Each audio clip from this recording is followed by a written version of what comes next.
안녕하세요.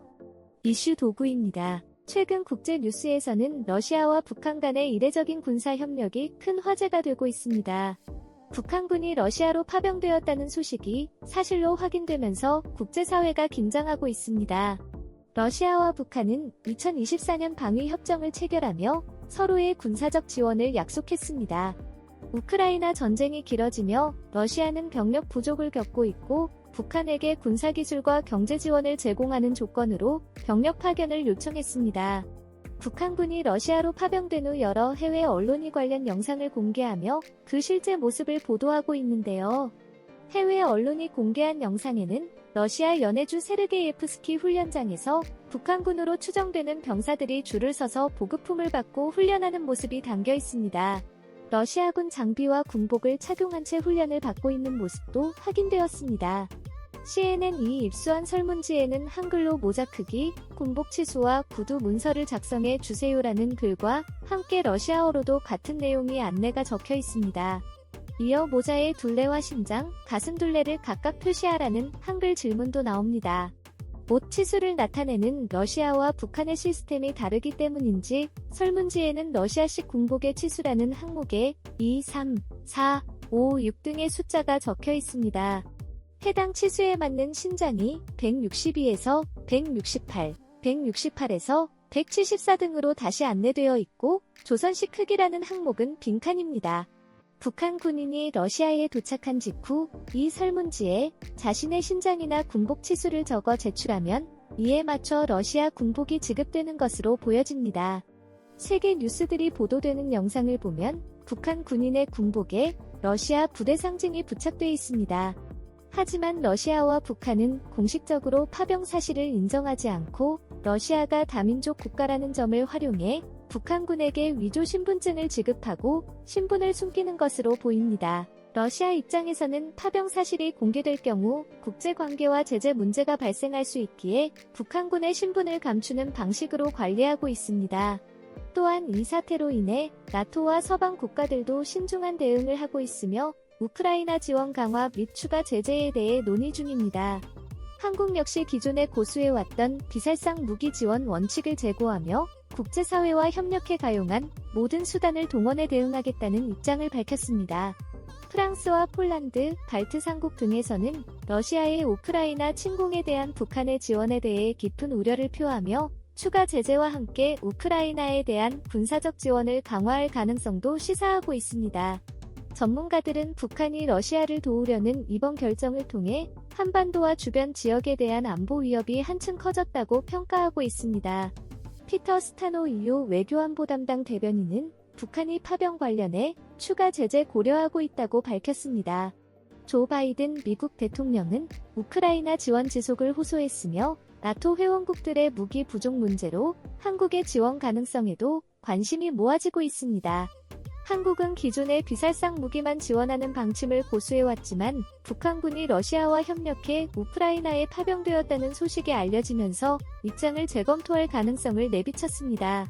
이와 같은 북한의 움직임에 따라 국제사회는 한국의 대응 방향에 주목하고 있으며 필요시 모든 수단을 동원해 국제사회와 공동 대응하겠다는 한국 정부의 입장이 발표되면서 살상 무기 지원 가능성에 대한 관심도 커지고 있습니다.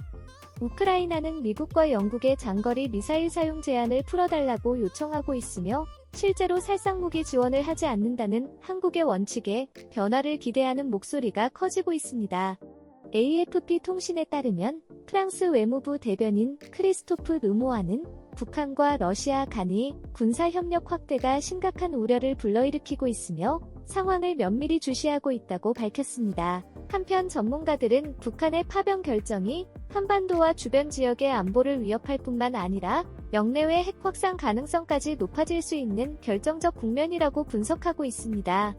북한과 러시아 간 상호 군사 지원 조약이 실제로 이행되면서 한반도 유사시 러시아의 군사 개입 가능성도 증가할 수 있다는 의견도 나오고 있습니다. 만약 한국이 살상 무기 지원 방침을 변경하고 서방이 우크라이나의 장거리 미사일 사용을 승인할 경우 국제안보 지형은 크게 요동칠 수 있습니다. 한국 국방연구원 두진호 국제전략연구실장은 러시아가 이제 유사시에 한반도에 관여할 가능성을 실질적으로 보여준 사례라고 평가하며 이젠 러시아가 군사적으로 개입하고 유사시뿐 아니라 평시에도 러시아가 관여하거나 영향력이 확대될 수 있다고 설명했습니다. 그러나 북한군이 우크라이나 전장에서 중대한 역할을 하기는 어렵다는 의견도 존재합니다. 한반도는 환경 자체가 산악지형이 많기에 북한 특수부대가 주로 산악지형에 대비한 훈련을 받아왔기 때문에 평지가 많은 우크라이나 전선에서 전세를 바꾸기엔 역부족일 가능성이 크다는 것입니다.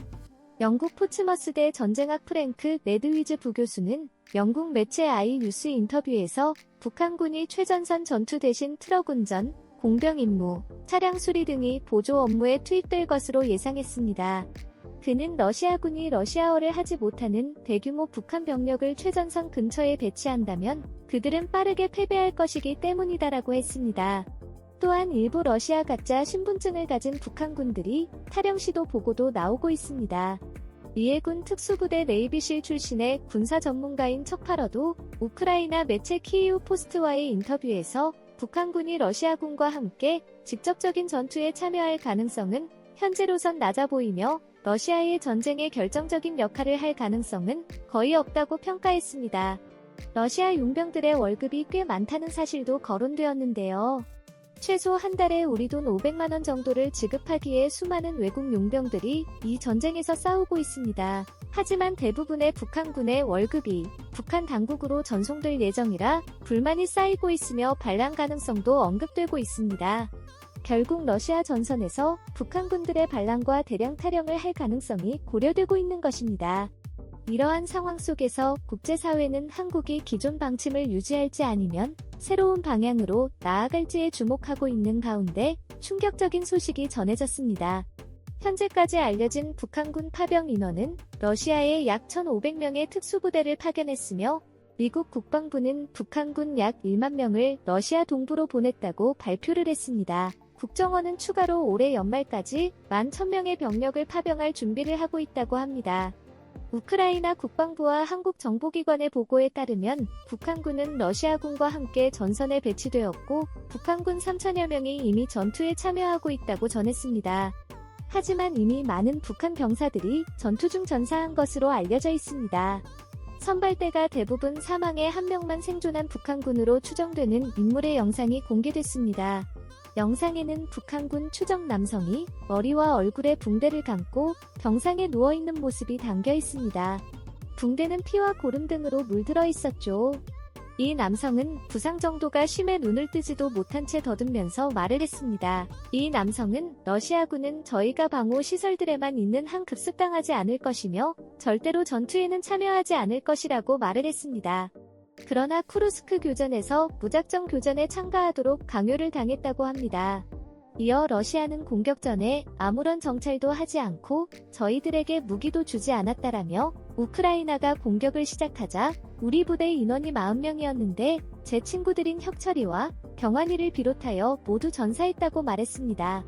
그는 파편에 머리가 잘렸고 저는 전우들의 시체 밑에 숨어 살아남을 수 있었다고 말했습니다. 저희 전우들이 일회용 소모품으로 이용되어 모두 희생된 것이라고 말했습니다.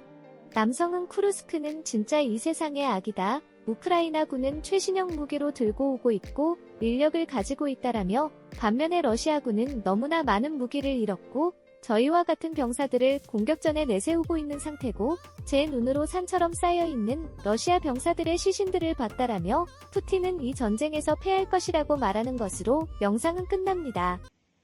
그래서 저희가 방어 시설들만 구축하는 일을 할 것이고 실제로 전체에는 참여하지 않을 것을 거절했습니다.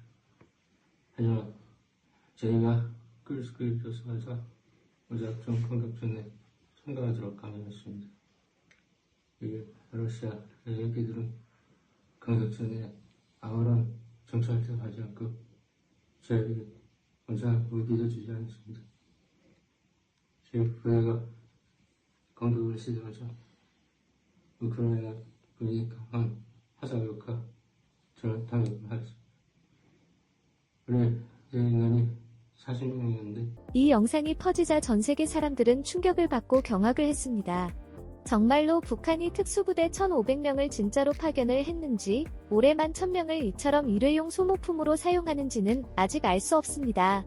이번 파병이 앞으로 국제사회에 어떤 영향을 미칠지, 북한과 러시아의 군사적 협력이 과연 어떤 결과를 초래할지에 대해 다양한 의견이 분분한데요.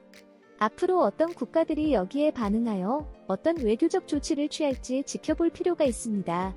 예상치 못한 국제 정세의 변화가 어떻게 우리에게 영향을 미칠지 더욱 더 주의 깊게 살펴봐야 하겠죠. 여러분은 이번 사태에 대해 어떻게 생각하시나요? 오늘의 소식을 마치겠습니다. 시청해주셔서 감사합니다. 구독과 좋아요 부탁드립니다.